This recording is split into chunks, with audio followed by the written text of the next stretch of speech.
Welcome to IAC. So ఈరోజు మనం RRB NTPC shift 1 ఏదైతే ఉందో మెమరీ బేస్డ్ క్వశ్చన్స్, సో దాని గురించి డిస్కస్ చేద్దాం. సో దానికన్నా ముందర మనకి ప్రీవియస్గా మనం కానిస్టేబుల్కి సంబంధించి టెస్ట్ అనేది కండక్ట్ చేయడం జరిగింది, గ్రాండ్ టెస్ట్ అనేది. సో స్టూడెంట్స్ అందరూ కూడా మాకు మంచి రెస్పాన్స్ ఇచ్చారు. సో కమెంట్స్లో అది రియల్ టైం ఎగ్జామ్లా ఉంది, రియల్ టైం ప్యాటర్న్కి సంబంధించిందిలా ఉంది. సో వాళ్ళు చాలా హ్యాపీగా ఫీల్ అవ్వడం జరిగింది. సో దాన్ని బేస్ చేసుకొని, సో ఆ కమెంట్స్ని బేస్ చేసుకొని, సో ఎస్ఐ స్టూడెంట్స్ ఎవరైతే ఉన్నారో సో వాళ్ళకి కూడా హెల్ప్ చేసే విధంగా సో మళ్ళీ అదే క్వాలిటీతో అదే ప్యాటర్న్లో ఒక రియల్ టైం ప్యాటర్న్లో సో ఈ జాన్ 31న ఐఏసీలో ఎగ్జామ్ కండక్ట్ చేయబోతున్నాం.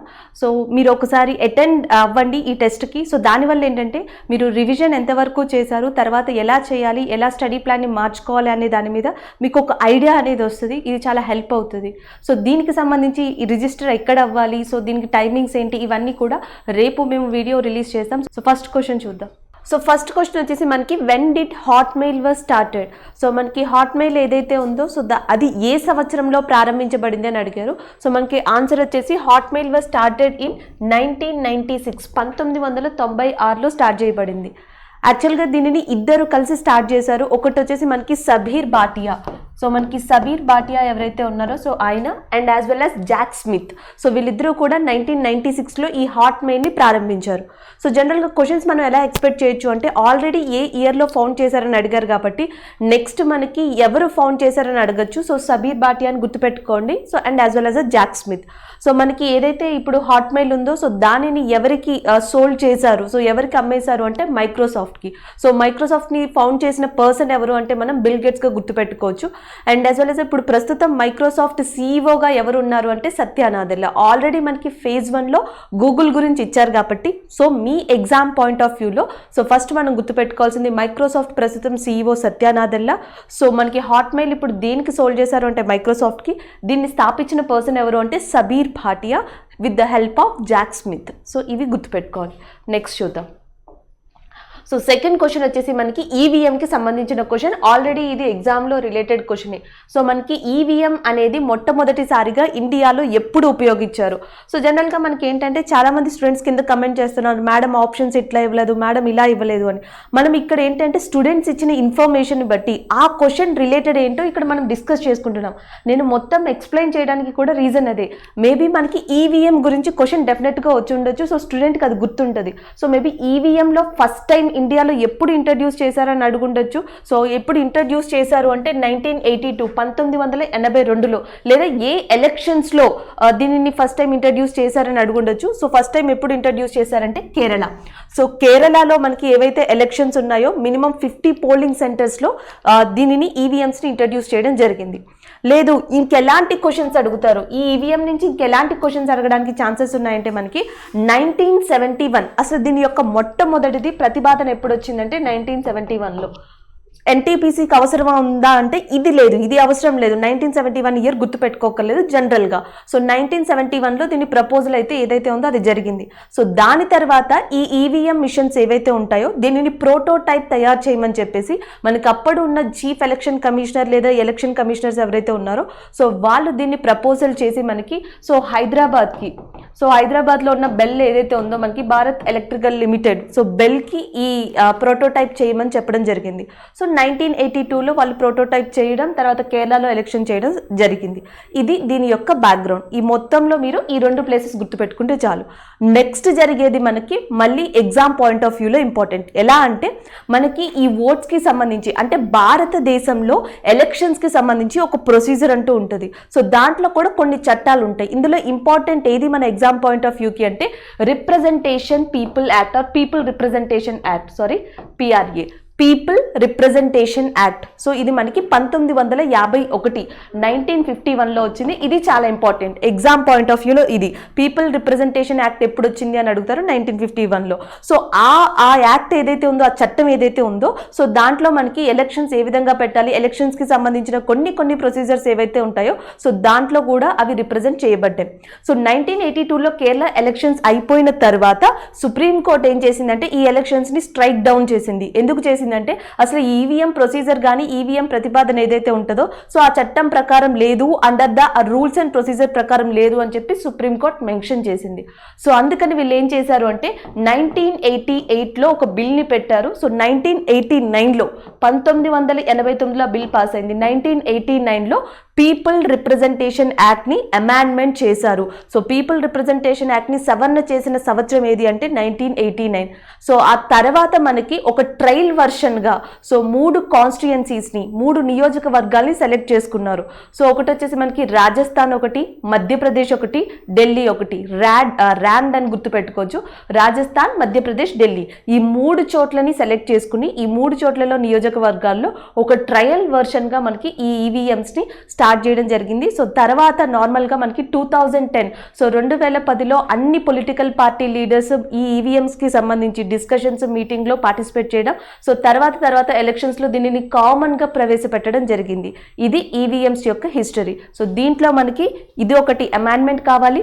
నెక్స్ట్ ఇయర్ గుర్తుపెట్టుకోవాలి. ఫస్ట్ ఎక్కడ కేరళ, అసలు ఫస్ట్ ప్రోటోటైప్ని మనకి ఏ నియోజకవర్గాల్లో ట్రయల్ వర్షన్ నిర్వహించారు అంటే రాజస్థాన్ అండ్ మధ్యప్రదేశ్, ఢిల్లీగా చెప్పొచ్చు. అయితే 2018లో మళ్ళీ ఈవీఎంస్ అనేవి న్యూస్లో కనిపించాయి. ఇప్పుడు ప్రస్తుతం ఎలక్షన్స్ జరుగుతున్నాయి. 2018లో ఈవీఎంస్కి సంబంధించి ఒక ఇష్యూ జరగడం వల్ల ఈ రెండింటిని బేస్ చేసుకుని కూడా క్వశ్చన్ అడిగి ఉండొచ్చు. అది ఏంటి అంటే బ్యాలెట్ పేపర్స్ని తిరిగి ప్రవేశపెట్టమని. సో బ్యాలెట్ పేపర్స్ని తిరిగి ప్రవేశపెట్టమని చెప్పేసి ఒక ఈ స్టేట్మెంట్ ఏదైతే ఉందో ఒక కేసు లాంటిది అనుకోవచ్చు, లేకపోతే ఒక ప్రొసీజర్ లాంటిది కావాలి అని చెప్పి డిమాండ్ చేయడం జరిగింది. సో ఆ డిమాండ్ని కూడా కొట్టివేయడం జరిగింది. అగైన్ ఈవీఎంస్ తోటి మనకి ఎలక్షన్స్ అనేవి కండక్ట్ చేస్తున్నారు. సో అది ఇక్కడ మెయిన్ మనకి ఈవీఎంస్ గురించి ఇన్ఫర్మేషన్ అని చెప్పొచ్చు. So the next one, where does the Godavari river originated. So Godavari river ఎక్కడ పుట్టింది అని అడుగుతున్నారు. మహారాష్ట్ర. సో ఆన్సర్ వచ్చేసి మనకి మహారాష్ట్ర అవుతుంది. కానీ ఆప్షన్స్లో కనుక మహారాష్ట్ర లేకుండా పర్టిక్యులర్ ప్లేసెస్ అడిగితే సో ఎక్కడ పుట్టింది అంటే నాసిక్లో, లేదా ఏ ప్లాట్యూ ఏ పీఠభూమి దగ్గర అంటే త్రయంబకేశ్వర్. సో త్రయంబకేశ్వర్ ప్లాట్యూ దగ్గర నాసిక్ జిల్లాలో మహారాష్ట్రలో గోదావరి రివర్ ఆరిజినేట్ అయ్యడం జరిగింది. లేదా ఈ క్వశ్చన్ ఇంకెలా అడగచ్చు, గోదావరి రివర్ ఏ స్టేట్స్లో ఈ క్రింది ఇచ్చిన వాటిలో ఏ రాష్ట్రంలో లేదు అని అడగచ్చు. ఆప్షన్స్లో ఏ ఆంధ్రప్రదేశ్ ఉంటుంది, ఖచ్చితంగా మీకు తెలుసు. ఆప్షన్ బి తెలంగాణ ఉంటుంది, ఆప్షన్ సి మహారాష్ట్ర ఉంటుంది, అండ్ ఆప్షన్ డి వచ్చేటప్పటికి మనకి మేబీ తమిళనాడు ఇవ్వచ్చు, కేరళ ఇవ్వచ్చు, వెస్ట్ బెంగాల్ ఇవ్వచ్చు, ఇలా ఇచ్చే ఛాన్సెస్ ఉంటాయి. సో జనరల్గా గోదావరి పుట్టింది మహారాష్ట్రలోనే. కానీ గోదావరి యొక్క క్యాచ్మెంట్ ఏరియా ఆ నది పరివాహక ప్రాంతం ఎక్కడెక్కడ ఉంటుంది అంటే మహారాష్ట్రలో ఉంటుంది. అండ్ మహారాష్ట్ర తర్వాత మనకి పైన ఉన్న మధ్యప్రదేశ్ ఏదైతే ఉందో మధ్యప్రదేశ్లో ఉంటుంది. సో తర్వాత వచ్చేసి మనకి తెలంగాణ ఏదైతే ఉందో తెలంగాణలో ఉంటుంది. And as well as Andhra Pradesh ఏదైతే ఉందో ఆంధ్రప్రదేశ్లో ఉంటుంది. సో నెక్స్ట్ వచ్చేసి మనకి ఛత్తీస్గఢ్ ఏదైతే ఉందో సో ఛత్తీస్గఢ్లో ఉంటుంది. ఛత్తీస్గఢ్, మధ్యప్రదేశ్, మహారాష్ట్ర, తెలంగాణ, ఆంధ్రప్రదేశ్. సో కిందకు వచ్చేటప్పటికి మనకి కర్ణాటక. సో ఈ స్టేట్స్లో మనకి ముఖ్యంగా సో ఈ గోదావరి నది యొక్క పరివాహక ప్రాంతం ఉంది. ఆప్షన్స్లో మనకి మహారాష్ట్ర అండ్ ఆంధ్రప్రదేశ్, కర్ణాటక, తమిళనాడు. ఈ రాష్ట్రాలలో ఏ రాష్ట్రంలో గోదావరి నదీ పరివాహక ప్రాంతం క్యాచ్మెంట్ ఏరియా అనేది లేదు అంటే ఆన్సర్ వచ్చేసి తమిళనాడు అవుతుంది. సో అలా గుర్తుపెట్టుకోవచ్చు. లేదు అనుకుంటే ఇంకెలాంటి క్వశ్చన్స్ అడుగుతారంటే longest river in South India. So South ఇండియాలో లాంగెస్ట్ రివర్ ఏది అని అడిగితే మీరు గోదావరి పెట్టాలి. అట్లనే మనకి సౌత్ గంగా లేదా దక్షిణ గంగా అని చెప్పి దేన్ని పిలుస్తారంటే గోదావరి. గోదావరి గురించి లాంగెస్ట్ అడగచ్చు, దక్షిణ భారతదేశానికి సంబంధించి దాని యొక్క పేరు అడగచ్చు, లేకపోతే అది ఎక్కడ ఉంది ఆల్రెడీ అడిగారు, లేకపోతే కొంచెం డిఫికల్ట్గా అడగాలనుకుంటే ఈ రాష్ట్రాలు అడుగుతారు. లేదు ఎన్టీపీసీ ప్యాటర్న్ లేకపోతే ఇలాంటి ప్యాటర్న్లోనే వెళ్ళాలి అనుకుంటే నెక్స్ట్ ఎలాంటి క్వశ్చన్స్ అడగచ్చు అంటే ట్రిబ్యూటరీస్, దాని ఉపనదుల గురించి అడుగుతారు. సో చాలా మంది స్టూడెంట్స్ కన్ఫ్యూజ్ అయ్యేది కూడా ఎక్కడ అంటే మనకి ఉపనదుల దగ్గరే అవుతారు. సో దాన్ని కొంచెం జాగ్రత్తగా రివైజ్ చేయండి. మనకి సబరి కానీ, మంజీరా కానీ, కిన్నెరసాని కానీ, సో మనకి పూర్ణ లేకపోతే ఇలాంటి రివర్స్ ఏవైతే ఉన్నాయో ఇవన్నీ కూడా దేనికి ఉపనదులు అంటే గోదావరికి. సో దీనిని ఏదైనా కోడ్ లాంటిది యూజ్ చేసి గుర్తుపెట్టుకోవచ్చు. ఫర్ ఎగ్జాంపుల్ ఇలాంటి కోడ్స్ కూడా మనం యూజ్ చేసుకోవచ్చు. Salman Khan likes Indra Purna place in Godavari. ఇదంతా ఒక స్టేట్మెంటే. So Salman Khan likes Indrapurna place in Godavari. So ఇక్కడ ఎస్ఏ అంటే ఏం గుర్తుపెట్టుకుంటారు, సబర్మతి అని గుర్తుపెట్టుకోవచ్చు. అండ్ మ్యాన్ అంటే ఏం గుర్తుపెట్టుకుంటారు, మంజీరా. అండ్ కేహెచ్ అంటే మనకి ఇక్కడ కిన్నెరసాని. సో ఇంద్రా అంటే ఇంద్రావతి. అండ్ నెక్స్ట్ వచ్చేసి మనకి గోదావరి. సో ఈ గోదావరి రివర్లో ఏం ట్రిబ్యూటరీస్ ఉంటాయంటే ఇంద్రావతి ఉంటుంది, కిన్నెరసాని ఉంటుంది, శబరి ఉంటుంది అండ్ మంజీరా ఉంటుంది. సో పూర్ణ రివర్ ఏదైతే ఉందో సో పూర్ణ నది కూడా ఉంటుంది. సో ఇట్లా మనం గోదావరికి సంబంధించి ఒక స్టేట్మెంట్లో ఇవన్నీ గుర్తుపెట్టుకోవచ్చు. Salman Khan likes Indrapurna place in Godavari. So ఇది 1-2 సార్లు ప్రాక్టీస్ చేస్తే మీకు ఈజీగా ఆన్సర్ చేయొచ్చు. సో నెక్స్ట్ వన్ చూద్దాం.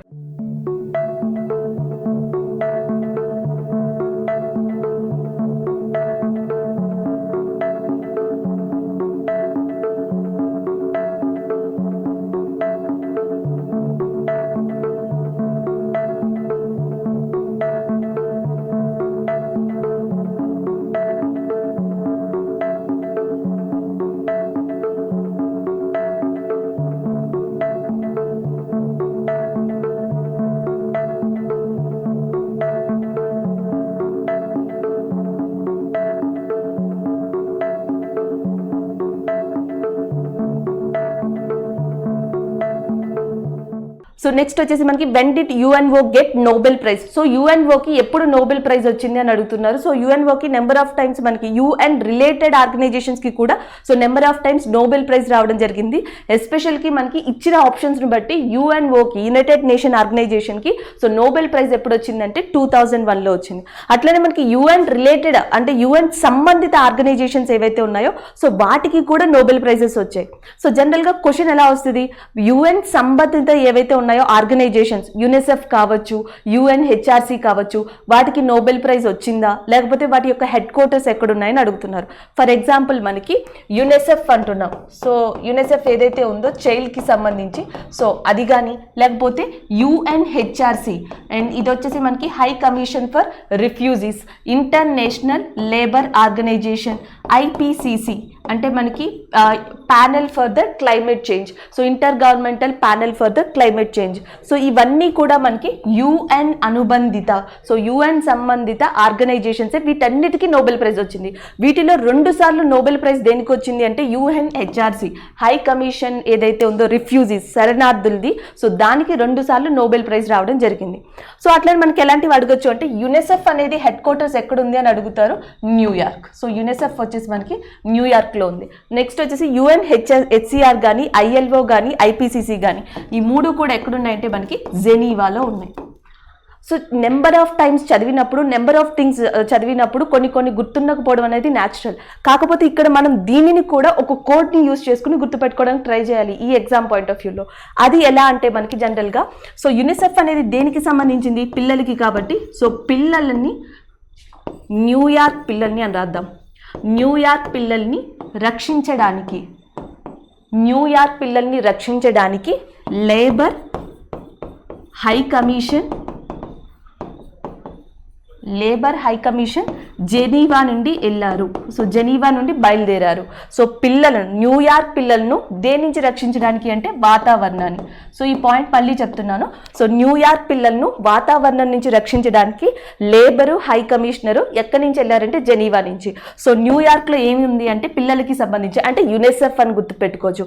నెక్స్ట్ వచ్చేసి మనకి వాతావరణం అంటే ఐపీసీసీ. సో నెక్స్ట్ వచ్చేసి లేబర్ అంటే ఇంటర్నేషనల్ లేబర్ ఆర్గనైజేషన్. నెక్స్ట్ వచ్చేసి మనకి హై కమిషనర్ అంటే UNHCR. So high commission refugees. So మనకి వాతావరణం కానీ లేకపోతే హై కమిషనర్ రిఫ్యూజీస్ లేబర్ ఈ 3 ఎక్కడున్నారంటే జెనీవా. సో ఈ కోడ్ని గుర్తుపెట్టుకుంటే యుఎన్కి సంబంధించిన 4 ఆర్గనైజేషన్స్ని ఈజీగా గుర్తుపెట్టుకోవచ్చు. ఈ 4కి కూడా మనకి నోబెల్ ప్రైజ్ వచ్చిందని చెప్పొచ్చు. సో అట్లానే మనకి international atomic energy agency. So international atomic energy agency ఏదైతే ఉందో సో దాని యొక్క హెడ్ క్వార్టర్స్ ఎక్కడుందంటే మనకి వియన్నా. దీని యొక్క హెడ్ క్వార్టర్స్ వచ్చేసి మనకి వియన్నాలో ఉంది. సో దీనికి కూడా నోబెల్ బహుమతి అనేది లభించింది. సో నెక్స్ట్ ఇంకొక ఇంపార్టెంట్ థింగ్ ఏంటంటే మనకి సో వరల్డ్ ఫుడ్ ప్రోగ్రామ్, ఇది కూడా యుఎన్ అనుబంధిత సంస్థగా చెప్పొచ్చు. వరల్డ్ ఫుడ్ ప్రోగ్రామ్ సో దీనికి 2020లో నోబెల్ శాంతి బహుమతి సో నోబెల్ పీస్ ప్రైజ్ అనేది లభించింది. సో ఈ వరల్డ్ ఫుడ్ ప్రోగ్రామ్ యొక్క మెయిన్ హెడ్ క్వార్టర్స్ వచ్చి ఎక్కడుందంటే మనకి రోమ్లో ఉంది. రోమ్. సో వీటన్నిటికీ కూడా మనకి నోబెల్ బహుమతి లేదా నోబెల్ పురస్కారం లభించిందని చెప్పొచ్చు. సో వీటితో పాటు మనకి యుఎన్ యొక్క పీస్ కీపింగ్ ఫోర్స్ అంటాం. సో శాంతిని నెలకొల్పే ఫోర్స్ అనొచ్చు, UN piece keeping force. So దీనికి కూడా నోబెల్ బహుమతి రావడం జరిగింది. సో ఇంకొక పర్సన్, అసలు మనకి యుఎన్ స్థాపించింది 1945లో 1945లో. అయితే 1948 1948లో పాలస్తీనా ఇష్యూ రైజ్ అయింది ప్రపంచంలో. వన్ ఆఫ్ ద సీరియస్ ఇష్యూగా పాలస్తీనా ఇష్యూ అనేది రైజ్ అయింది. అప్పట్లో అరబ్స్ జూయిస్ట్ ఎవరైతే ఉంటారో వీళ్ళిద్దరికి మధ్య వివాదాలు వస్తే రాల్ఫ్ బనిచ్ అనే పర్సన్ ఎవరైతే ఉన్నారో, సో రాల్ఫ్ బనిచ్ అనే పర్సన్ యుఎన్ తరపున మీడియేటర్గా వీళ్ళిద్దరికి మధ్య వ్యవహరించినందుకు ఆయనకి కూడా నోబెల్ బహుమతి వచ్చింది 1948లో. ఇది యుఎన్ యొక్క head quarters histories and UN యొక్క నోబెల్ బహుమతులు ఏవైతే ఉంటాయో వాటి గురించి. సో నెక్స్ట్ టైం ఏదొచ్చినా సరే మీరు ఇట్లా కోట్స్ గుర్తుపెట్టుకుంటే ఈజీగా రాయొచ్చు. సో నెక్స్ట్ చూద్దాం. సో నెక్స్ట్ వచ్చేసి which goddess is inscribed on the Jnanpith award. So ఇక్కడ ఏంటి మెయిన్ థింగ్ ఏంటంటే మనకి జ్ఞానపీఠ్ అవార్డ్ అనేది ఫస్ట్ ఎవరికి ఇస్తారు అది గుర్తుపెట్టుకోవాలి. సో ఫస్ట్ దీన్ని స్థాపించినప్పుడు అంటే 1970sలో దీన్ని స్థాపించినప్పుడు సో జనరల్గా ఒక వర్క్కి మాత్రమే పర్మనెంట్ చేశారు. బట్ 1982 తర్వాత సో జీవితకాలం మొత్తంలో ఎవరైతే లిటరేచర్ కోసం, సో లిటరేచర్ ఏదైతే ఉంటుందో రచనలు అంటాం, సో వాటి కోసం కృషి చేస్తారో సో వాళ్ళకి జ్ఞానపీఠ్ అవార్డు అనేది ఇవ్వడం జరుగుతుంది. సో ఆ జ్ఞానపీఠ్ అవార్డు ఇచ్చినప్పుడు ఒక పర్టిక్యులర్ క్యాష్ ప్రైజ్ ని అండ్ దాంతో పాటు బ్రాంజ్ తో తయారు చేసిన సో గాడెస్ సరస్వతి ప్రతిమ ఏదైతే ఉందో సో గాడెస్ సరస్వతి ప్రతిమని ఇస్తారు. సో జనరల్ గా అందరూ క్యాష్ ప్రైజ్ గుర్తు పెట్టుకుంటారు కాబట్టి ఉల్టాలో క్వశ్చన్ అడగడం జరిగింది. మేబీ ఇంకెలాంటి క్వశ్చన్స్ అడగచ్చు ఒకవేళ జ్ఞానపీఠ్ నుంచి క్వశ్చన్స్ అడగాలి అనుకుంటే, సో 2019లో మనకి సో అచ్యుతం నంబియార్ ఎవరైతే ఉన్నారో సో అచ్యుతం నంబియార్కి, ఈయన మలయాళీ కేరళ పర్సన్. సో ఈయనకి 2019లో జ్ఞానపీఠ్ అవార్డు ఇవ్వడం జరిగింది. ఇది ఎన్టీపీసీ కాబట్టి ప్రజెంట్ తెలియాలి, బేసిక్ తెలియాలి. అంటే ఫస్ట్ జ్ఞానపీఠ్ అవార్డు ఎవరికి ఇచ్చారనేది తెలియాలి. So G Shankar Kurup. So G Shankar Kurup ఎవరైతే ఉన్నారో సో ఈయనకి కూడా ఫస్ట్ జ్ఞానపీఠ్ అవార్డు వచ్చింది జి శంకర్ కురూప్కి. ఈయన కూడా మలయాళీనే, from Kerala. So the bamboo flute అనే అర్థం వచ్చే ఒక మలయాళీ రచన ఏదైతే ఉంటుందో సో దాన్ని రాయడం వల్ల ఈ శంకర్ కురూప్కి సో ఫస్ట్ జ్ఞానపీఠ్ అవార్డు రావడం జరిగింది. అట్లానే మహిళల్లో ఫస్ట్ విమెన్ ఎవరికి వచ్చిందంటే బెంగాలీ రైటర్కి వచ్చింది మనకి. సో ఆశా పూర్ణాదేవి. సో ఈమె ఫస్ట్ ఫీమేల్ అని చెప్పొచ్చు జ్ఞానపీఠ అవార్డు వచ్చిన వాళ్ళలో. సో ఈమెకి బెంగాలీ రైటర్, సో ఆ తరపు నుంచి బెంగాలీ లిటరేచర్ నుంచి ఈమెకి జ్ఞానపీఠ అవార్డు వచ్చిందని చెప్పొచ్చు. సో వీళ్ళ ముగ్గురిని కూడా జ్ఞానపీఠ అవార్డ్స్లో గుర్తుపెట్టుకోవాలి. సో శంకర్ కృప ఉండడం వల్ల ఫస్ట్ జ్ఞానపీఠ ఆయనకు వచ్చింది. సో నెక్స్ట్ ఆశ ఉండడం వల్ల ఆశా పూర్ణదేవికి ఫస్ట్ జ్ఞానపీఠ అవార్డు వచ్చింది. సో ఈ రెండింటిని ఇలా గుర్తుపెట్టుకోండి, నేమ్స్ని గుర్తుపెట్టుకోవడం కష్టం. సో అందుకే ఇట్లా ప్రాక్టీస్ చేయొచ్చు. సో శంకర్ కృప వల్ల ఆయనకి ఫస్ట్ వచ్చిందని గుర్తుపెట్టుకోవచ్చు. నెక్స్ట్ ఆశ ఉండడం వల్ల ఆశా పూర్ణదేవికి సో ఫస్ట్ జ్ఞానపీఠ అవార్డు వచ్చింది, మేల్ అండ్ ఫీమేల్. సో ఇలా గుర్తుపెట్టుకోండి. నెక్స్ట్ చూద్దాం. సో నెక్స్ట్ వచ్చేటప్పటికి where is the Brihadeeswara temple located. So ఎవరైతే మనం రెగ్యులర్గా ఈ డిస్కషన్లో ఉన్నామో ఆల్రెడీ మీ అందరికీ తెలుసు బృహదీశ్వర టెంపుల్ని కన్స్ట్రక్ట్ చేసింది రాజరాజ చోళ వన్ అని. సో అది మనకి తమిళనాడులో ఉంది. సో తమిళనాడులో ఎస్పెషల్లీ ఎక్కడ ఉంది అంటే మనకి తంజావూరులో ఉంది. సో నెక్స్ట్ దీని మీద ఇంకేం క్వశ్చన్లు ఇచ్చారు, ఇది ఏ స్టైల్లో కన్స్ట్రక్ట్ చేశారో అని అడిగాడు. Dravidian style. సో దీన్ని ద్రవిడియన్ స్టైల్లో కన్స్ట్రక్ట్ చేశారు. బై అ ఛాన్స్, ఏదైనా ఒక ఛాన్స్ మిస్ అయ్యి అక్కడ మీకు ద్రవిడియన్ స్టైల్ అని కనిపించకపోతే సో మనకి సౌత్ ఇండియాలో మాక్సిమం టెంపుల్స్ ఎక్కడ కనిపిస్తాయి, తమిళనాడులో కనిపిస్తాయి, కేరళలో కనిపిస్తాయి, ఆంధ్రప్రదేశ్లో కనిపిస్తాయి, ఎస్పెషల్లీ కర్ణాటకలో కనిపిస్తాయి కదా. ఇక్కడంతా కూడా మనకి ఏ స్ట్రక్చర్, ఏ ఆర్కిటెక్చర్ ఉంటే కడితే చోళులు కట్టాలి, లేకపోతే పల్లవులు కట్టాలి, పాండ్యాస్ విజయనగర సామ్రాజ్యానికి సంబంధించిన వాళ్ళు కట్టాలి. సో వీళ్ళ పేర్ల మీద ఉన్నా సరే ఆన్సర్ పెట్టచ్చు. అంటే బృహదీశ్వర ఆలయాన్ని ఏ స్టైల్లో కట్టారంటే ద్రవిడియన్ స్టైల్ అని చెప్పొచ్చు, లేదా చోళా స్టైల్ అని కూడా చెప్పొచ్చు. ఈ రెండింటిలో ఏది ఉన్నా సరే అది కరెక్ట్ ఆన్సర్ అవుతుంది. నెక్స్ట్ ఇంకెలాంటి క్వశ్చన్స్ అడిగే ఛాన్సెస్ ఉన్నాయంటే మనకి జమ్మూ కాశ్మీర్లో మనకి ఇంపార్టెంట్ టెంపుల్గా దేన్ని చెప్పొచ్చు, వైష్ణవి దేవి టెంపుల్. సో దీన్ని గుర్తుపెట్టుకోండి. మనకి వైష్ణవి దేవి టెంపుల్ అనేది ఎక్కడుందంటే జమ్మూ కాశ్మీర్. సో ఇది చాలా ఇంపార్టెంట్ కాబట్టి ఇది అడిగే ఛాన్సెస్ ఉంటాయి.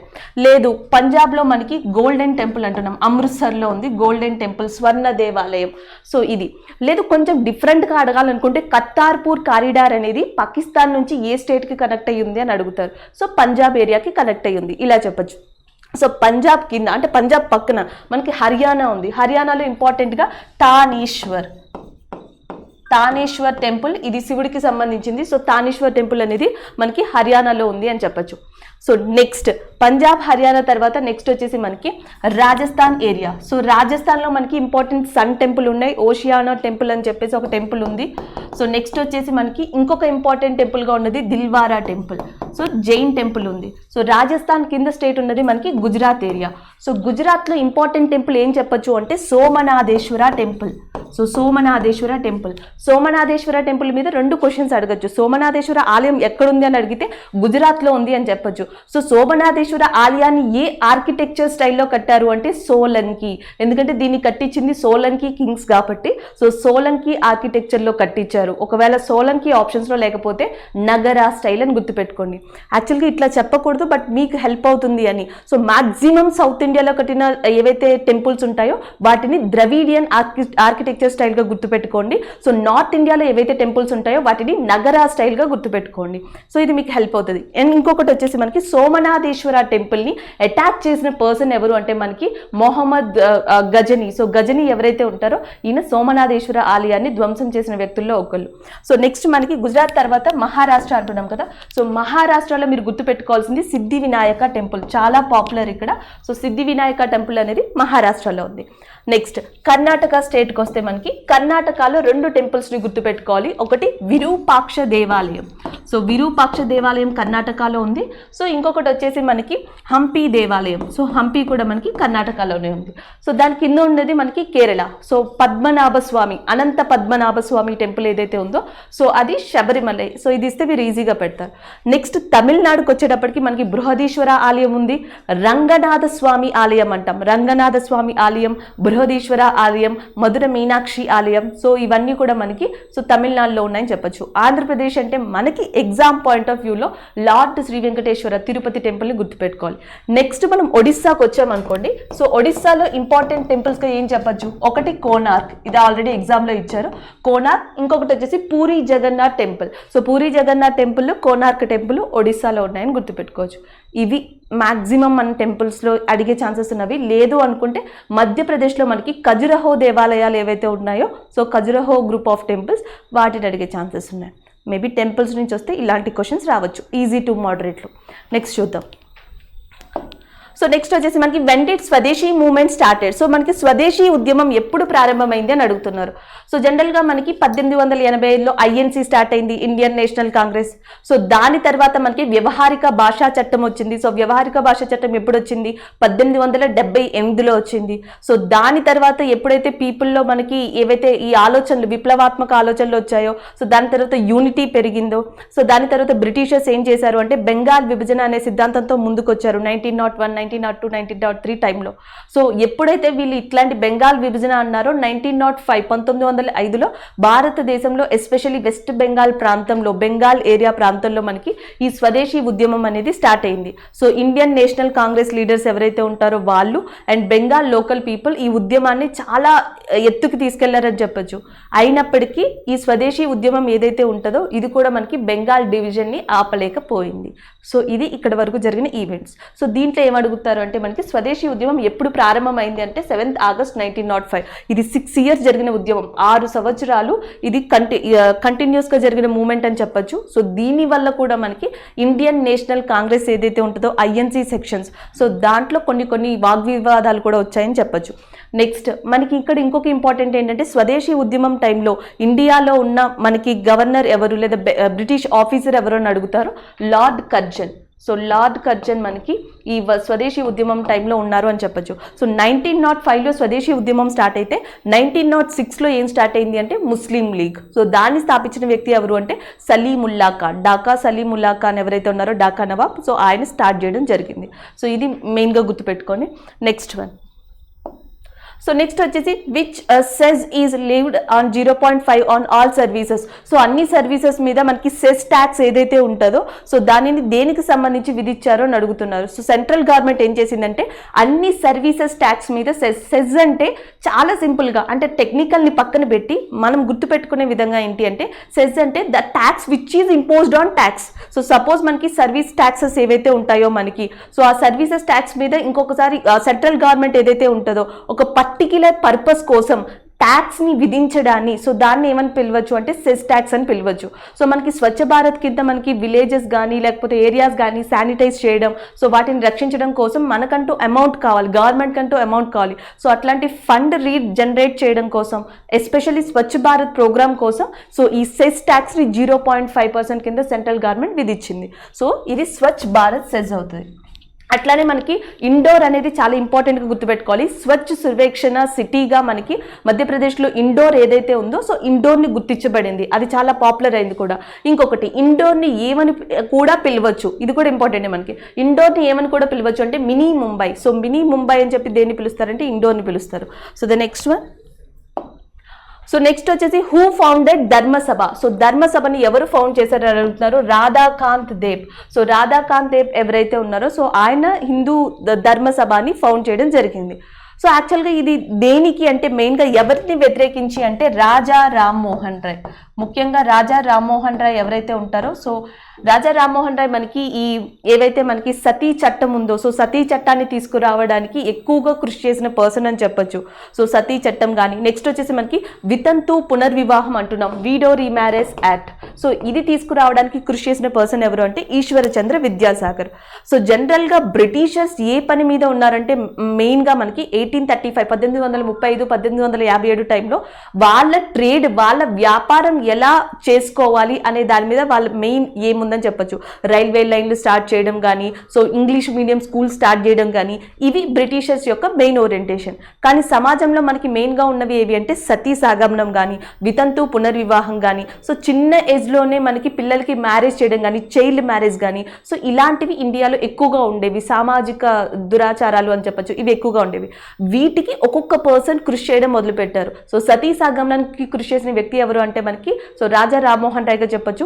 ఈశ్వరచంద్ర విద్యాసాగర్ ఏమో వితంతు పునర్వివాహానికి, మిగతా కొంతమంది బ్రిటిష్ ఆఫీసర్స్ కావచ్చు, కొంతమంది ఇండియన్ పీపుల్ కావచ్చు, సో చైల్డ్ మ్యారేజ్ ఏదైతే ఉంటుందో సో దానిని ఆపడానికి కృషి చేశారు. సో వీటన్నిటిని ఆపడానికి ఏం తీసుకొచ్చారు అంటే చట్టాలు తీసుకొచ్చారు, యాక్ట్స్ తీసుకొచ్చారు. సో సతీ చట్టాన్ని ఎప్పుడు తీసుకొచ్చారంటే 1829లో తీసుకొచ్చారు. ఆ టైంలో ఉన్న పర్సన్ ఎవరు అంటే lord William Bentinck. So question ఎట్లా వస్తుంది, లార్డ్ విలియం బెంటిక్ ఏ చట్టం వచ్చినప్పుడు ఇండియాలో మనకి గవర్నర్గా పనిచేశారని అడగచ్చు. సతీ చట్టం, లేదా సతీ చట్టం పాస్ అయిన టైంలో ఇండియాలో సో బ్రిటిష్ గవర్నర్ ఎవరు అని అడగచ్చు. సో అది కూడా గుర్తుపెట్టుకోండి, లార్డ్ విలియం బెంటిక్. సో అలా అడగచ్చు. లేకపోతే 1856 1856 ఆ ప్రాంతంలో మనకి సో విడో రీమ్యారేజ్ యాక్ట్, వితంతు పునర్వివాహం అనేది రావడం జరిగింది. సో ఈ టైంలో మనకి ఎవరైతే ఉన్నారో మనకి లార్డ్ డల్హౌసీ. యాక్చువల్గా వితంతు పునర్వివాహ చట్టం పాస్ అయ్యే టైంకి అంటే ప్రపోజల్ వచ్చిన టైంకి లార్డ్ డల్హౌసీ ఉన్నారు. కానీ అది పాస్ అయిన టైంకి మనకి ఎవరున్నారు అంటే లార్డ్ కార్నింగ్. ఈ రెండింటికి కూడా చాలా జాగ్రత్తగా ఆన్సర్ పెట్టాలి. పాస్ చేసిన టైంలో ఎవరున్నారంటే లార్డ్ కార్నింగ్, కానీ ప్రపోజ్ చేసిన టైంలో ఎవరున్నారంటే లార్డ్ డల్హౌసీ ఉన్నారని చెప్పొచ్చు. ఇవి అన్ని హిందూ మతాచారాన్ని కంప్లీట్గా అనగదొక్కబడుతున్నాయి, కంప్లీట్గా మార్చేస్తున్నాయి అనే ఒక్క థీమ్తో ఈ చట్టాలని ఆపడానికి, ఈ ప్రొటెస్ట్ని ఆపడానికి సో మనకి రాధాకాంత్ ఎవరైతే ఉంటారో సో ఆయన ధర్మసభని స్టార్ట్ చేశారు. సో అది మెయిన్ థింగ్ గా చెప్పొచ్చు. So the next one, who was the chairperson of ISRO at the time of Chandrayaan 1. So Chandrayaan 1 టైంలో ఎవరు ఇస్రో యొక్క చైర్మన్ అని అడుగుతున్నారు, మాధవన్ నాయర్. సో మాధవన్ నాయర్ ఎవరైతే ఉన్నారో సో 2008లో మనకి చంద్రయాన్ 1 ఏదైతే ఉందో సో ఆ టైంలో ఆయన ఇస్రో చైర్మన్గా ఉన్నారు.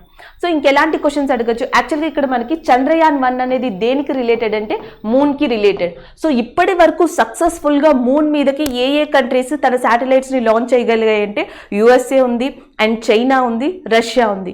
యుఎస్ఏకి సంబంధించిన ఏవైతే శాటిలైట్ సిరీస్ ఉంటాయో చంద్రుని మీదకి పంపినవి, సో వాటి నేమ్స్ని కూడా గుర్తుపెట్టుకోండి, survivor and Apollo. So survivor, Apollo అనేవి యుఎస్ఏ చంద్రుడి మీదకి పంపించడానికి యూజ్ చేసిన మిషన్స్గా గుర్తుపెట్టుకోవచ్చు.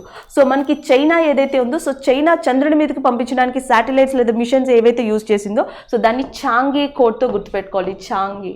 సో చాంగే 2 కానీ చాంగే 3 కానీ ఇవన్నీ చంద్రుడి మీదకి చైనా పంపినవి. అదే రష్యా అయితే మనకి లూనా. సో లూనా 2, లూనా 3 ఇవన్నీ కూడా మనకి రష్యాకి సంబంధించినవి. ఇండియా అయితే చంద్రయాన్ 1 అండ్ చంద్రయాన్ 2. ఈ కంట్రీస్ అన్ని మూన్ మీదకి శాటిలైట్స్ని పంపించాయి. కానీ ఏ కంట్రీ సక్సెస్ఫుల్గా చంద్రుడి మీదకి మనుషుల్ని పంపగలిగింది అంటే ఫస్ట్ కంట్రీ ఏది అంటే USA. USA successfully landed human or crewed. So క్రూడ్తో ఉన్న మిషనరీని లేకపోతే శాటిలైట్ని పంపిన కంట్రీ ఏది అంటే యుఎస్ఏగా గుర్తుపెట్టుకోవచ్చు. So the next one,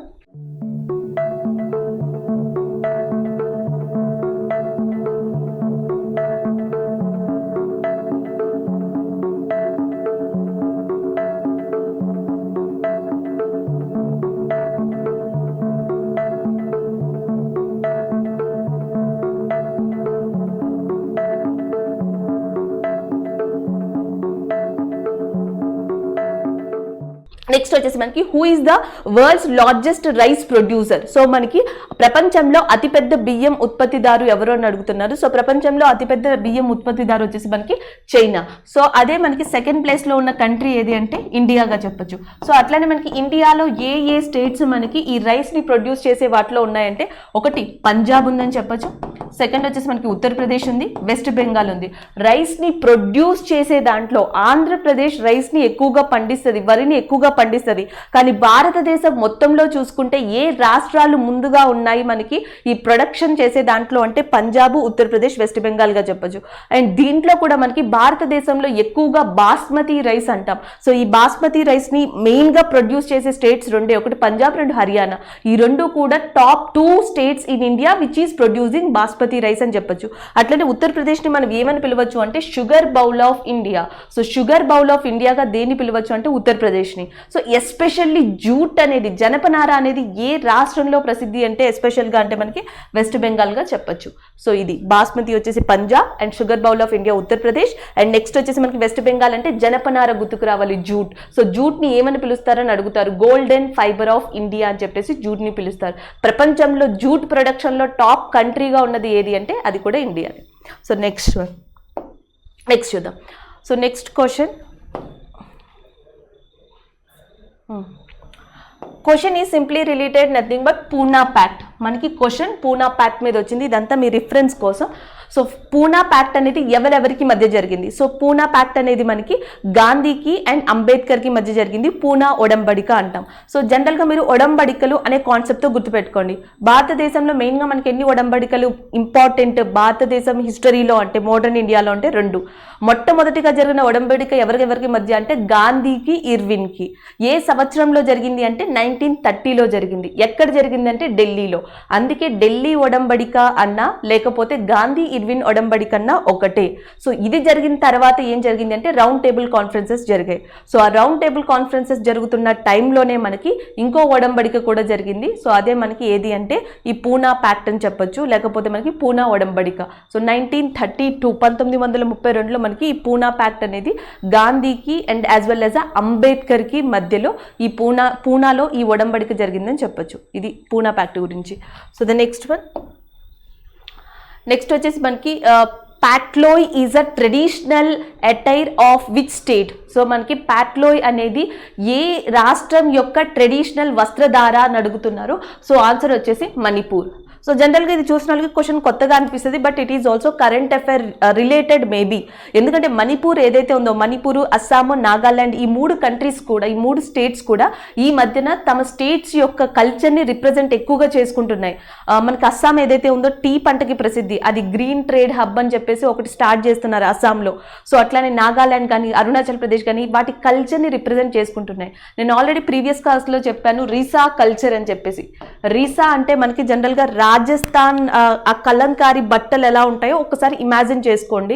so అలాంటి బట్టలు, అలాంటి స్టైల్ ఆఫ్ డ్రెస్సింగ్ ఏదైతే ఉంటుందో అలాంటిది మణిపూర్లో కూడా ఉంది. కొంచెం డిఫరెంట్లో మణిపూర్లో కూడా ఒక type of dressing style. So అది ఎప్పుడో జమానా కాలం నుంచి నడుస్తుంది, ఇప్పుడు అది అణగారిపోతుందని చెప్పేసి మణిపూర్లో రీసా కల్చర్ స్టార్ట్ చేశారు. మనం ఈ క్వశ్చన్ ఎక్స్పెక్ట్ చేసాం. సో రీసా కల్చర్ ఏదైతే ఉందో అది కరెంట్ అఫైర్స్లో అప్పుడే మనకి పెట్లాయ్ వస్త్రధారణ కూడా కరెంట్ అఫైర్స్లో ఉంది. సో మేబీ ఇది కరెంట్ అఫైర్ రిలేటెడ్. పెట్లాయ్ వస్త్రధారణ మణిపూర్లో ఫేమస్. సో మణిపూర్లో ఇంకా ఏమి ఉన్నాయనేది కూడా గుర్తుపెట్టుకోవాలి. మణిపూర్లో మనకి Loktak lake, so Loktak lake అనేది ఉంది. సో లోక్తక్ లేక్ యొక్క ఇంపార్టెన్స్ ఏంటి? ప్రపంచంలోనే మనకి నీటి మీద తేలియాడే పార్క్ ఏదైతే ఉందో సో మనకి లోక్తక్ లేక్ మీద ఉంది. సో దాని యొక్క పేరు వచ్చేసి కీబుల్ లామ్జోవో. సో కీబుల్ లామ్జోవో ప్రపంచంలోనే వన్ ఆఫ్ ద నీటి మీద తేలియాడే national park, floating national park అని చెప్పొచ్చు. అట్లనే నీటి మీద తేలియాడే స్కూల్ని కూడా ఎక్కడ కడుతున్నారంటే లోక్తక్ నది మీద. సో ఎక్కడుందంటే మనకి మణిపూర్లో ఉందని చెప్పొచ్చు. నెక్స్ట్ వన్, సో మణిపూర్ అనేది దేనికి బోర్డర్గా ఉందని కూడా అడగచ్చు. మనకి మణిపూర్ మెయిన్గా దేనికి బోర్డర్గా ఉందంటే మయన్మార్. సో మయన్మార్ కంట్రీకి బోర్డర్ని షేర్ చేసుకునే వన్ ఆఫ్ ద స్టేట్ ఏది అంటే సో మణిపూర్గా చెప్పచ్చు. నెక్స్ట్ వచ్చేసి what increases when voltage increases. So voltage ఎక్కువ అయితే సో ఆటోమేటిక్గా మనకి ఏది ఇంక్రీజ్ అవుతుంది అని అడుగుతున్నారు. If voltage increases automatically current will also increases. విద్యుత్ అనేది సో అది కూడా ఇంక్రీజ్ అవ్వడం జరుగుతుంది.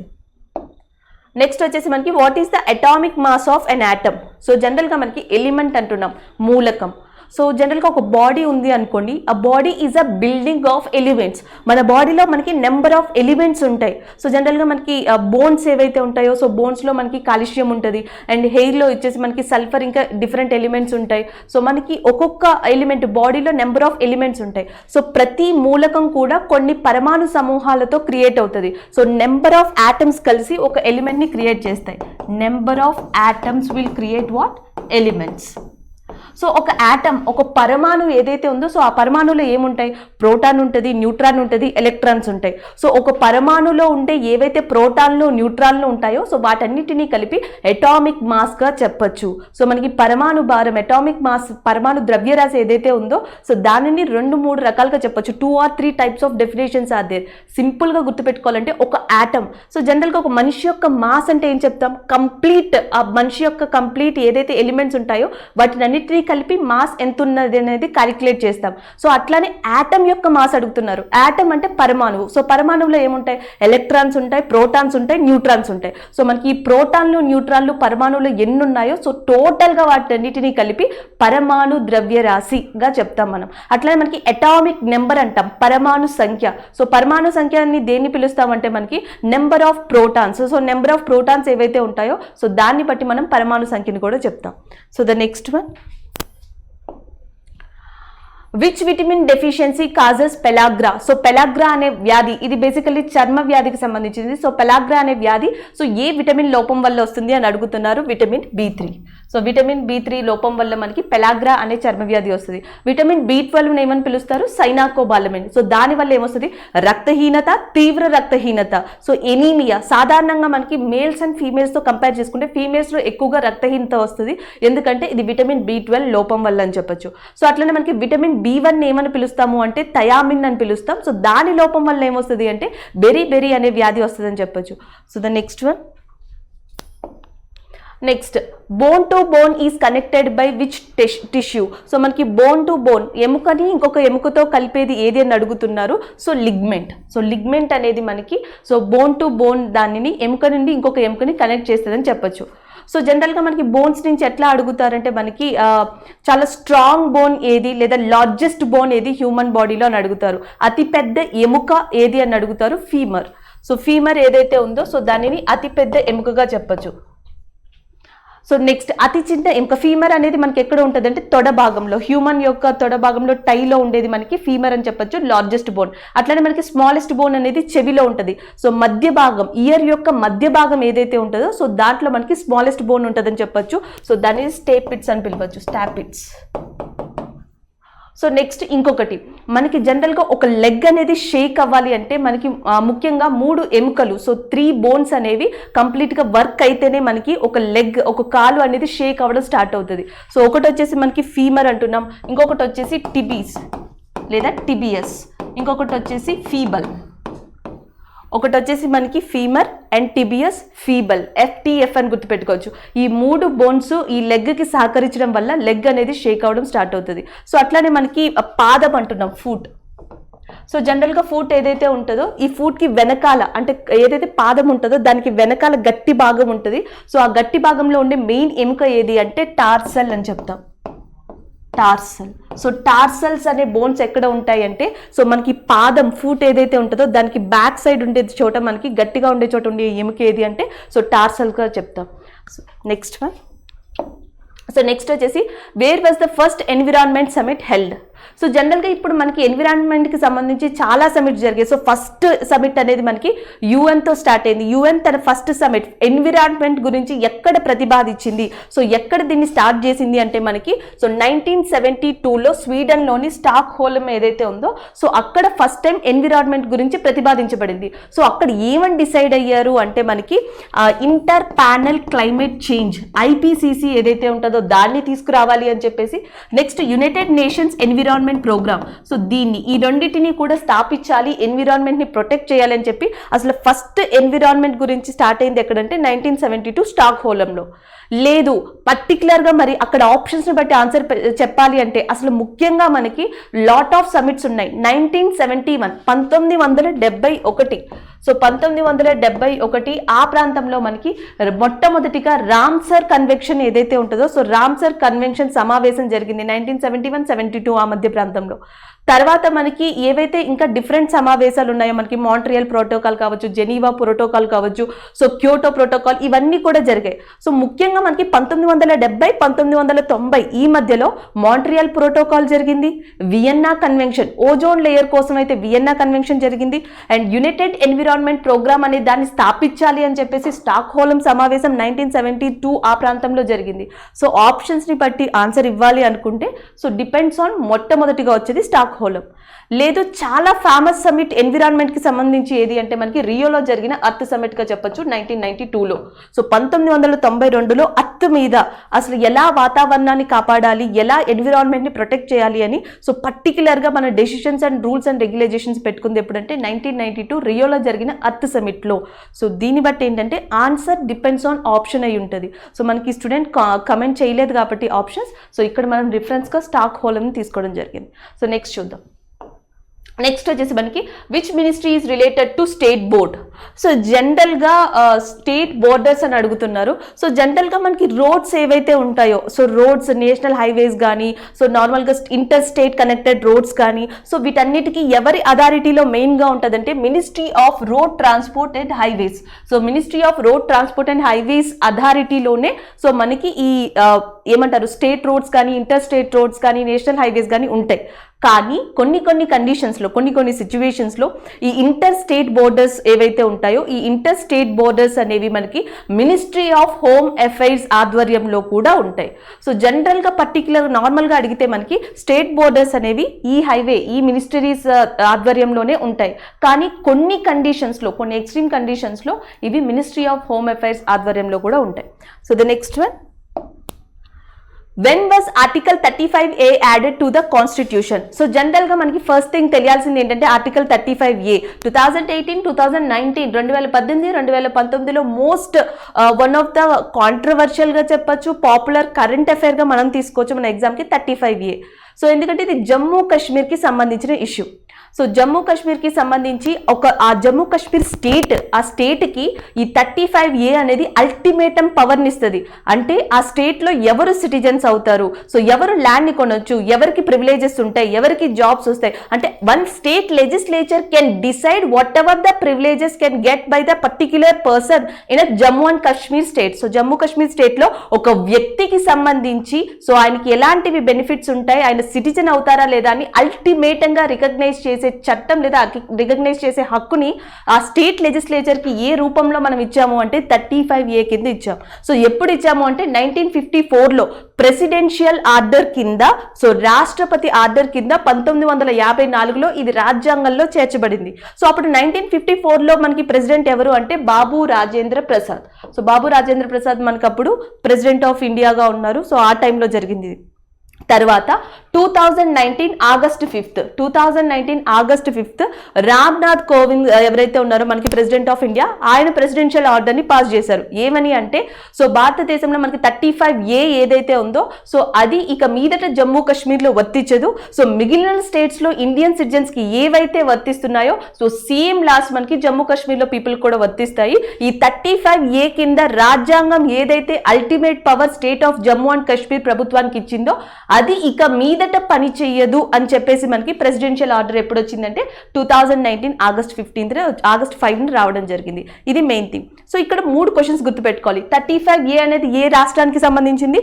జమ్మూ కాశ్మీర్కి. ఏ ప్రెసిడెంట్ దీన్ని జారీ చేశారు ఆర్డర్ అంటే బాబు రాజేంద్ర ప్రసాద్. లేదా 35A అనేది ఎప్పుడు డిమాలిష్ అయింది, ఎప్పుడు రద్దు చేయబడింది అంటే మనకి 2019 ఆగస్ట్ 5న. ఎవరు రద్దు, ఏ ప్రెసిడెన్షియల్ ఆర్డర్ అంటే రామ్నాథ్ కోవింద్ గా చెప్పొచ్చు. సో ఇవి మనకి main important things. So the next one, అలాగనే మనకి 35A అంటున్నాం కాబట్టి ఎస్పెషల్లీ ఇది మనకి ఎందులోకి వస్తుంది అంటే సో 12 to 35 వరకు మాక్సిమం ఈ ఆర్టికల్స్ అన్ని మనకి ఎందులో ఉన్నాయంటే ఫండమెంటల్ రైట్స్, ప్రాథమిక హక్కులు, లేదా ఏ విభాగంలో ఉన్నాయంటే పార్ట్ 3లో ఉన్నాయని చెప్పొచ్చు. So the next one, what is the cause of ringworm disease? So ringworm డిసీజ్కి మెయిన్ కాజ్ ఏంటి అంటున్నారు. సో జనరల్గా మనకి ఆప్షన్స్లో పారాసైట్స్, బ్యాక్టీరియా, నెక్స్ట్ వైరస్ ఇలా ఇచ్చుండొచ్చు. సో రింగ్ వార్మ్కి మెయిన్ కారణం ఏంటంటే మనకి parasites. So parasites fungal infection వల్ల సో ఈ రింగ్ వార్మ్ అనేది రావడం జరుగుతుంది, ఈ డిసీజ్ అనేది రావడం జరుగుతుంది.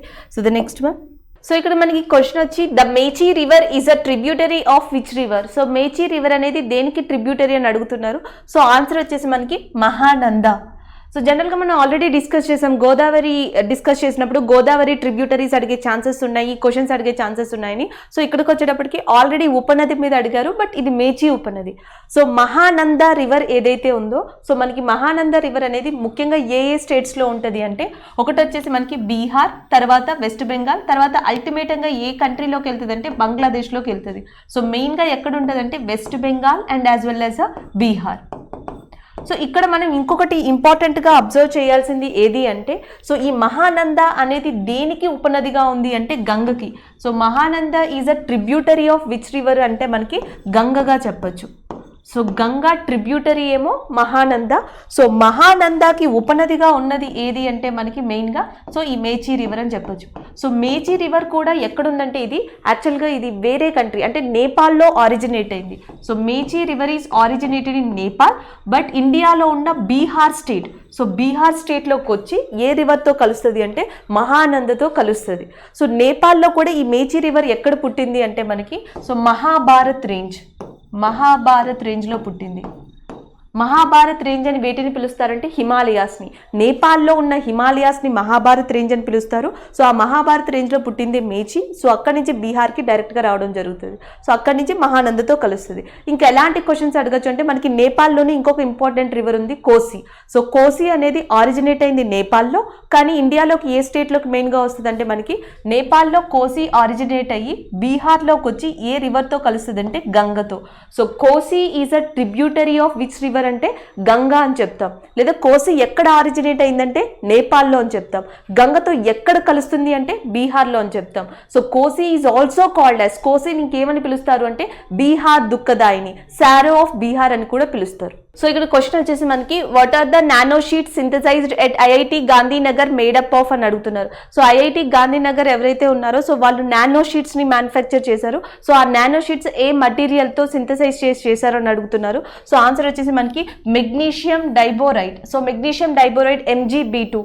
యాక్చువల్గా ఇది మనకి super conductor. It is also used as a super conductor. So దీన్ని సూపర్ కండక్టర్గా యూజ్ చేయొచ్చు, క్రయోజెనిక్ మెటీరియల్స్కి యూజ్ చేయొచ్చు. సో అడ్వాన్స్డ్ ఎలక్ట్రిసిటీ ఆపరేషన్స్ ఏవైతే ఉంటాయో సో దానికి యూజ్ చేయొచ్చు. సో అది దానికి సంబంధించిన మెటీరియల్ వచ్చేసి మనకి మెగ్నీషియం డైబోరైడ్. సో దీనిని యూజ్ చేసి మనకి ఈ ఐఐటి గాంధీనగర్ పీపుల్ ఎవరైతే ఉన్నారో సో వాళ్ళు నానో షీట్స్ని తయారు చేయడం జరిగింది. సో ద నెక్స్ట్ వచ్చేసి మనకి where is the south button island national park is located. So మనకి ఈ నేషనల్ పార్క్ వచ్చేసి అండమాన్ అండ్ నికోబార్ ఐలాండ్స్లో ఉంది. సో ఈ నేషనల్ పార్క్ యొక్క మెయిన్ ఇంపార్టెన్స్ ఏంటంటే ఇక్కడ మనకి ఏమంటాం సీ కౌ, నేను ఆల్రెడీ చెప్పాను మీకు, సీ కౌ కానీ లేకపోతే మనకి కోరల్ రీఫ్స్ అంటాం, coral reefs. So coral reefs అంటే ఇక్కడ అర్థం పగడపు దిబ్బలు. సో పగడపు దిబ్బలు and as well as a sea cow. So ఇలాంటి యానిమల్స్ అన్ని కూడా మనకి ఎక్కడ ఎక్కువగా కనిపిస్తాయంటే ఈ నేషనల్ పార్క్. బేసికల్ ఇది మెరైన్ నేషనల్ పార్క్గా చెప్పొచ్చు. ఇది సర్ఫేస్ మీద ఉన్న నేషనల్ పార్క్ కాదు, marine national park which is located in Andaman and Nicobar. ఇంకా అండమాన్ అండ్ నికోబార్ గురించి ఏం గుర్తుపెట్టుకోవాలి ఎగ్జామ్ పాయింట్ ఆఫ్ వ్యూలో అంటే సో మనకి అండమాన్ అండ్ నికోబార్ ఈ రెండింటిని విడదీసేది ఏది అంటే 10 degrees water channel. So 10 degrees water channel ఏదైతే ఉందో అండమాన్ని అండ్ నికోబార్ని విడదీస్తుంది, ఇది గుర్తుపెట్టుకోవాలి. So next Andaman and Nicobar island యొక్క యానిమల్ ఏంటి అంటే సీ కౌ. ఆప్షన్స్లో సీ కౌ లేకపోతే మీరు గుర్తుపెట్టుకోవాల్సింది డ్యూగాంగ్. దీని యొక్క అదర్ నేమ్ వచ్చేసి మనం డ్యూగాంగ్ అని పిలుస్తాం. లేదా అండమాన్ అండ్ నికోబార్లో మనకి మెయిన్గా వాల్కెనో ఉంది, ఆ వాల్కెనో పేరు వచ్చేసి బ్యారెన్. సో బ్యారెన్ యాక్టివేటెడ్ వాల్కెనో ఎక్కడ ఉంది, క్రియాశీల అగ్నిపర్వతం అండమాన్ అండ్ నికోబార్లో ఉంది అని గుర్తుపెట్టుకోవచ్చు. సో ఇలాంటి క్వశ్చన్స్ ఎక్కువగా ప్రాక్టీస్ చేయాలి, ఎందుకంటే మేబీ మోస్ట్లీ రిపీట్ అవుతాయి కాబట్టి. So the next one, oxalic acid is presented in which of the following అని అడిగారు. Maybe it depends on options ని బట్టి ఇది కూడా ఆన్సర్ పిక్ చేసుకోవాల్సి ఉంటుంది. ఆక్సాలిక్ యాసిడ్ అనేది మనకి మెయిన్ గా దేనికి సంబంధించింది అంటే టమాటో. సో టమాటో రసాన్ని మనం ఆక్సాలిక్ యాసిడ్ అని కూడా పిలవచ్చు. అదే నిమ్మరసాన్ని ఏమని పిలుస్తాం? సిట్రిక్ యాసిడ్ అని పిలుస్తాం. అదే పాలు మిల్క్ కి సంబంధించి అయితే మనం లాక్టిక్ యాసిడ్ అని పిలుస్తాం. సో అట్లనే మనకి వెనిగర్ ఏదైతే ఉందో దానిని ఎసిటిక్ యాసిడ్ అని పిలుస్తాం. లేదా చింతపండు లేకపోతే మనకి రా గ్రేప్స్ ద్రాక్ష పళ్ళు ఏవైతే ఉంటాయో సో వాటిని టార్టారిక్ యాసిడ్ అని పిలుస్తాం. సో ఇట్లాంటి మెయిన్ నేమ్స్ ఏవైతే ఉన్నాయో 1 to 5 నేమ్స్ ఉన్నాయి మనకి. సో మేబీ మళ్ళీ నేమ్స్ రిపీట్ అయ్యే ఛాన్స్ ఉంది కాబట్టి దీన్ని గుర్తుపెట్టుకోండి. లేదు మనకి ఇలాంటి వీక్ యాసిడ్స్ ఏవైతే ఉంటాయో సో వీక్ యాసిడ్ అంటే ఇక్కడ అర్థం ఏంటంటే ఆమ్లత్వం తక్కువగా ఉన్నది. సో గాఢత్వం తక్కువగా ఉన్న రసాయనాల్ని మనం ఏమని పిలుస్తామంటే వీక్ యాసిడ్స్ అని పిలుస్తాం. ఈ వీక్ యాసిడ్స్ కూడా ఇంకొక పేరు అడుగుతారు, organic acids. So weak acids is also called as organic acids గా చెప్పొచ్చు. సో వీటిని అడిగే ఛాన్సెస్ ఉంటాయి. లేకపోతే మీకు ఆల్రెడీ మళ్ళీ గుర్తు చేస్తున్నాను, pH స్కేల్ డెఫినేషన్ గుర్తుపెట్టుకోండి. So power of hydrogens. So hydrogens యొక్క గాఢత అనేది మనం ఎలా మెజర్ చేస్తాము అంటే pH స్కేల్ని యూజ్ చేసి, లేదా pH స్కేల్ గ్రేటర్ దెన్ 7 ఉంటే బేస్ అంటే మనం క్షారం, లెస్ దెన్ 7 ఉంటే ఆమ్లం యాసిడ్, pH ఈక్వల్ టు 7 ఉంటే న్యూట్రల్ గా చెప్పొచ్చు. సో జనరల్ గా మనం యాసిడ్డా లేదా బేస్ అని తెలుసుకోవడానికి లిట్మస్ పేపర్స్ అంటాం. సో లిట్మస్ పేపర్ కనుక మనకి నీలి రంగులో మారితే అది బేస్ గా అంటాం. అదే రెడ్ కలర్ లో మారితే దాన్ని యాసిడ్ గా గుర్తిస్తాం. ఇది ఆర్టిఫిషియల్ ఇండికేటర్ గా చెప్పొచ్చు, న్యాచురల్ ఇండికేటర్ కాదు. సో న్యాచురల్ ఇండికేటర్ గా యూజ్ చేసేది ఏది అంటే పసుపు, టర్మరిక్ ని యూజ్ చేస్తాం. సో నాఫ్థాలిన్ బాల్స్ అంటాం. సో నాఫ్థాలిన్ బాల్స్ ని యూజ్ చేస్తాం. అండ్ ఇంకొకటి వచ్చేసి మనకి ఇంకొక important thing China rose. So China rose ఏదైతే ఉంటుందో సో చైనా రోజ్ కూడా natural indicator of acid. So acid ని అది న్యాచురల్ గా గుర్తిస్తుంది. సో మనకి చైనా రోజ్ కానీ లేకపోతే టర్మరిక్ కానీ సో ఇవన్నీ కూడా న్యాచురల్ ఇండికేటర్లోకి వస్తాయి. లిట్మస్, pH స్కేల్ ఇవన్నీ కూడా ఆర్టిఫిషియల్ ఇండికేటర్లోకి వస్తాయి. So the next one. So next వచ్చేసి who is the executive director of RBI. So reserve bank of India executive director గా డిసెంబర్ 2020లో అపాయింట్ అయిన పర్సన్ ఎవరో అని అడుగుతున్నారు. సో శ్రీ రాధా శ్యామ్ రాథో. సో శ్రీ రాధా శ్యామ్ రాథో ఎవరైతే ఉన్నారో సో ఆయన డిసెంబర్ 2020లో ఎగ్జిక్యూటివ్ డైరెక్టర్ గా నియమితులయ్యారు. మనకి ఆప్షన్స్ ఏమి స్టూడెంట్స్ ఇవ్వలేదు కాబట్టి సో ఇక్కడ one of the executive director ని తీసుకోవడం జరిగింది. సో జనరల్ గా మనం RBI గవర్నర్ ఎవరంటే డెఫినెట్ గా చెప్పొచ్చు వితౌట్ ఆప్షన్స్ శక్తికాంత్ దాస్ అని చెప్పేసి. సో లేకపోతే మనకి RBI యొక్క నెక్స్ట్ మనకి 4 డిప్యూటీ గవర్నర్స్ ఉంటారు. సో 4 డిప్యూటీ గవర్నర్స్ ని ఈజీగా చెప్పొచ్చు ఆప్షన్స్ ఉంటే. సో ఆప్షన్స్ లో ఇది ఇచ్చారు ఇది ఇవ్వలేదు అని. సో ఆ 4 డిప్యూటీ గవర్నర్స్ ఆప్షన్స్ మనం గెస్ చేయలేం కాబట్టి సో ఈ పర్సన్ ని తీసుకున్నాం, executive director Shri Radha Shyam Ratho. So the next one. Next వచ్చేసి మనకి Bari Doab lies between which rivers. So ఇది ఒక న్యూ కాన్సెప్ట్. సో ఇలాంటి కాన్సెప్ట్స్ వచ్చినప్పుడు మీరు 2 లేదా 3 ఎగ్జాంపుల్స్ని ఎక్కువగా గుర్తుపెట్టుకోవడానికి ట్రై చేయండి, ఎందుకంటే ఇలాంటివి మోస్ట్లీ రిపీట్ అవుతాయి. సో జనరల్గా దో అబ్ అంటున్నాం. So though means river and అబ్ 2 అంటాం దో అంటే. సో అబ్ మీన్స్ అంటే కలవడం. సో 2 రివర్స్ కలిసే ప్లేస్ గురించి మాట్లాడుతున్నారు. ఆ 2 రివర్స్ కలిసేది ఎక్కడంటే బారీ అనే ప్లేస్ అంట.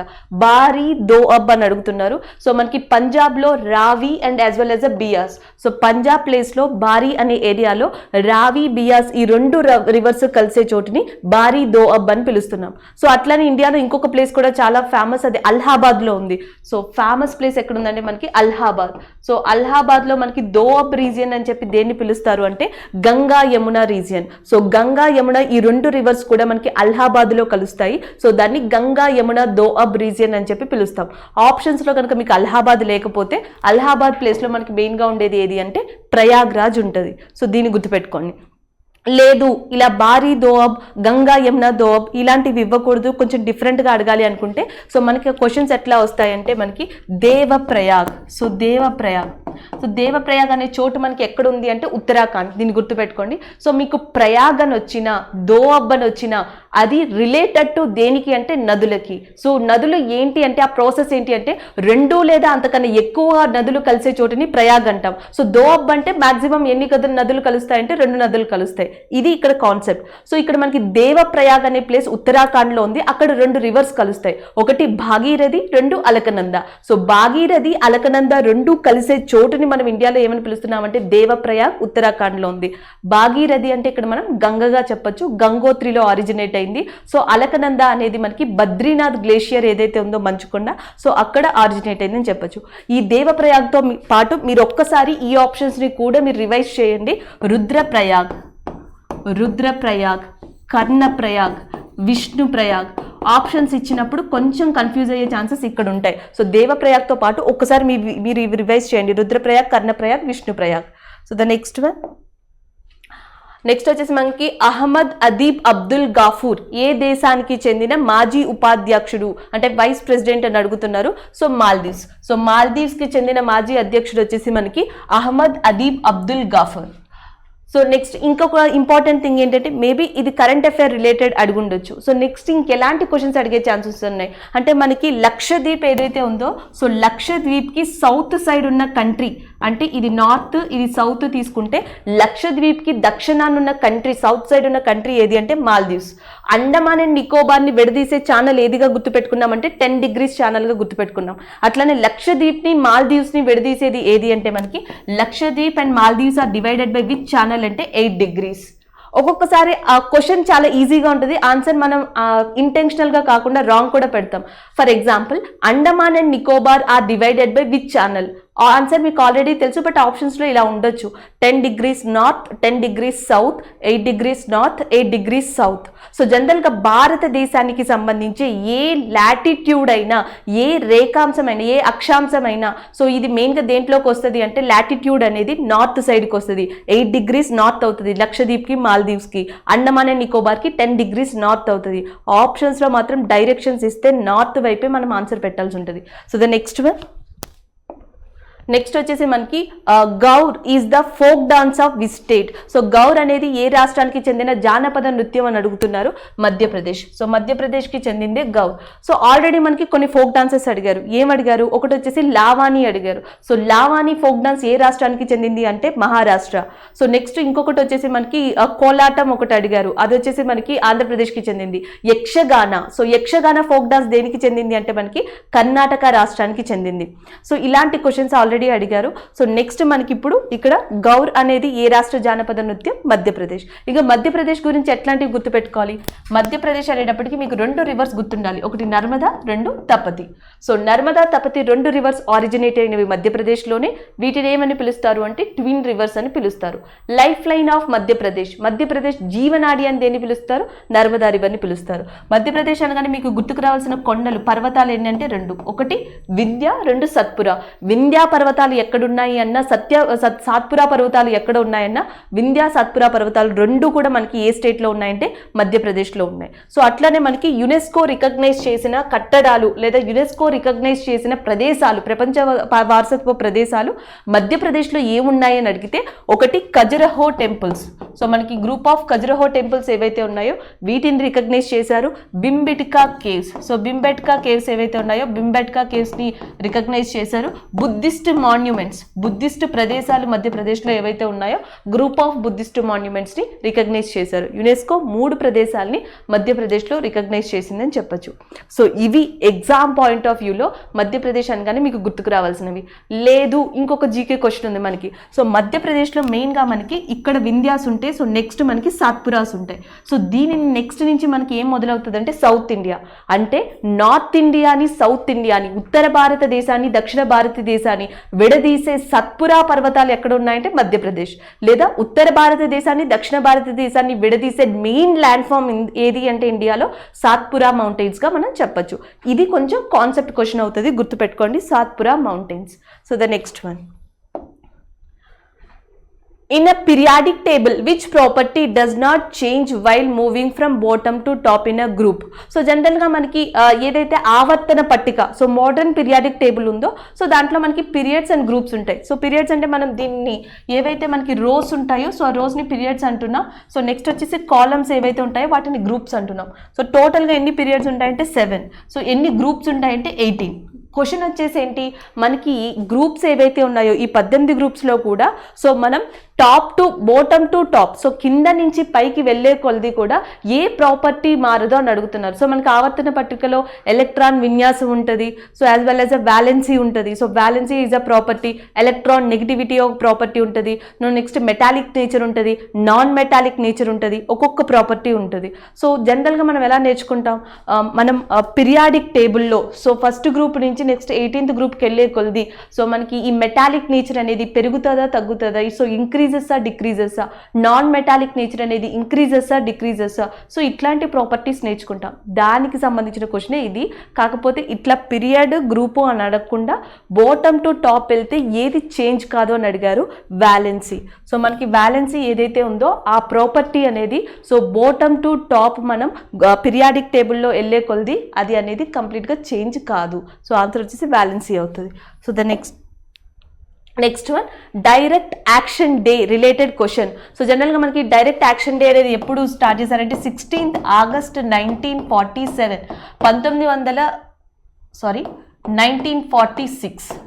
16th August 1946 1946 ఆగస్టు 16న ముస్లిం లీగ్ డైరెక్ట్ యాక్షన్ డే అనే పదాన్ని ఉపయోగించింది.